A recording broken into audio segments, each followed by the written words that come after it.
energy too. All right, good evening. We have Richard Rapport here with us, who just finished showing his game, his victory over Dmitry Andreikin, which sealed his first place here in Belgrade and sealed his place as the winner of the second leg of the Grand Prix. Richard, thank you again for doing this interview. Congratulations on your victory. First of all, how are you feeling now? Well, it's hard to describe, actually. Obviously, very relieved. Of course, lots of happy emotions combined. The game was extremely tense, and without a tense game, these moments, even at the end, of course, I know I'm completely winning for, 15 minutes, but still, you're never sure, because it's so important, you're doubting yourself, so I was extremely glad when finally it was sealed, let's put it this way. So, when Dmitry shook your hand, what was the feeling at that very moment? Did you feel like a weight fell off your chest, or? I actually was thinking before the game as a strategy, because the first game was kind of, I don't know what is the word, maybe soft from his part, he was very solid with white, didn't really test me in any real way. So I figured he would like to go for tie breaks, and I decided as a strategy to go kind of all the way today. Obviously this is kind of ironic because I got a worse position, I think, after 20th move, so it's kind of backfired. But mentally I was ready for any scenario really, and therefore, my first thoughts should have been something like, yeah, it was a good idea, or something like that. And also, of course, I know how it is to watch for people, for the very few who really care for me. Like my wife, for instance, I was very glad that, I did it, and I hope she's proud or she's happy for it, because we had, lots of challenges throughout my career and everything, and for the first time really ever, some bigger result, let's say, happened, and it happened here in Belgrade. But this is still not, my favorite thing about Belgrade. Yeah. Well, you're the native of Belgrade now for 7 years now, so it's a victory at home, so to speak. Yeah, of course. No, I actually throughout the event I didn't feel like a native, actually, because I felt somehow from some minor incidents and situations with organization and such, I really felt like they were trying so hard not to be I don't know, impartial towards that they actually achieved, and I felt like I had a bit of a minus, let's say, from playing from here and things like this. But at the end of the day, yeah, I like living here, and I'm very happy that the tournament took place here, and I managed to have won it overall. But of course, as a chess player, I travel all around the world and have different. Usually, for me, trips are connected to events and results. So of course, you have favorite places, but usually they connect to when you play well or when you have a nice time. So for me, Belgrade actually will not be influenced by this event, as funny as it is, even though this is probably the biggest success of my career up to date. But it will still be influenced by my love, my marriage, my life, really. Yeah. So I'm just very happy that this overall beautiful picture wasn't ruined by chess. Let's put it you this just way. Added something to it. Yeah. A jewel in the crown, so to speak. Let me just get back to your love and your wife, if you don't mind. I've noticed in the elevator when we were coming down to the game, we were in the same elevator, and you and your wife were holding hands and kind of comforting each other just before the round started. How important is she as support for you, and who is your biggest support?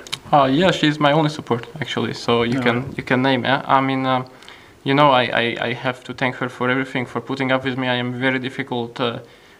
On normal days as well, but during tournaments I think it it goes to 100 times or something like this, the volume, and that she put up with me and she handled the stress. And of course I know how it is, because she's also a chess player, so sometimes and she plays chess and I'm watching her games, and I wish I was there to help her, to guide her, and I can only imagine how it is when she knows how much I work on chess and everything, and sees me making enormous mistakes, and it's extremely stressful. And I'm just very glad, that at the end, let's put it this way, I got the luckier compared to Dimitri.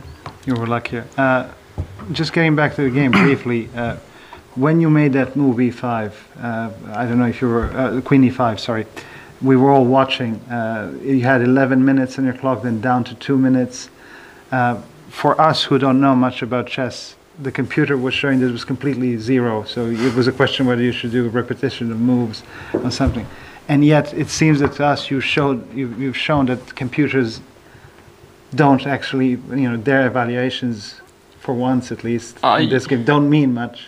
You know, Queen I mean, that moment in the game was basically what, like I referred to it already before the game, it was a result of a mindset. Because I wasn't really afraid of tie breaks, even though Dimitri is extremely strong in playoffs, I believe. But I was just thinking that I would like to have my chances in classical. And that was, you know, if you will, the stepping stone where I was to decide, because I could claim a draw basically with Queen E3 even without making the move. And I played Queen E5, which of course I couldn't calculate till the end. And if you look at it with the engine, it's just the same good move. But it poses problems for the both of us to solve, me included, with very little time. So it was kind of a gamble. Of course, now you look at it and you can say, okay, it was let's say an easy draw for him and he made a mistake, or I wasn't risking anything. But I think none of us really knew what's the evaluation. And I just made this, I just took this leap of faith, if you will, just purely, you know, from sporting point of view or whatever it's. Well, you know, they say luck favors the brave. So yeah, you were brave yeah. in that case. And let me ask you, you said, talking about your life as a chess player, that it's you know, difficult and to bear with you with all your moments of being nervous and tense and the volume. Are chess players difficult people? I don't really know many, actually. My wife is not so difficult, actually, as she looks. She looks difficult from the outside, but from the inside, I think she's an angel.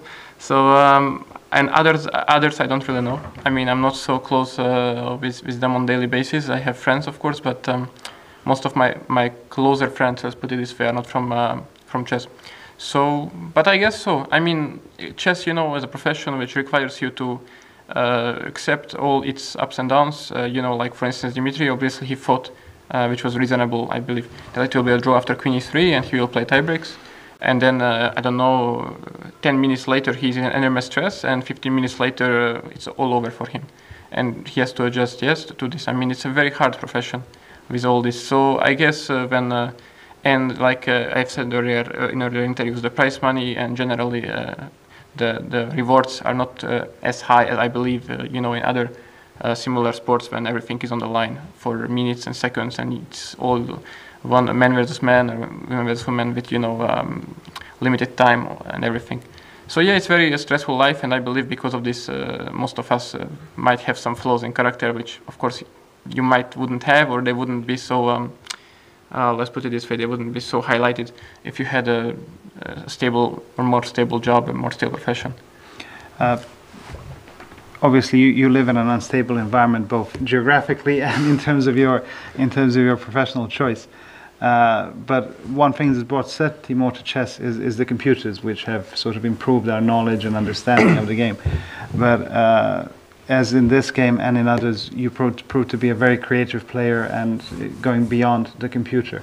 Do you think we put too much trust in computers nowadays when it comes to chess? I don't think so. But you know, the thing is that actually my games, let's say, as well reflect, like, I play this move, let's say Queen E5. Obviously, if it was an engine game, maybe it just wouldn't be played because they would see that every continuation is, you know, triple zeros.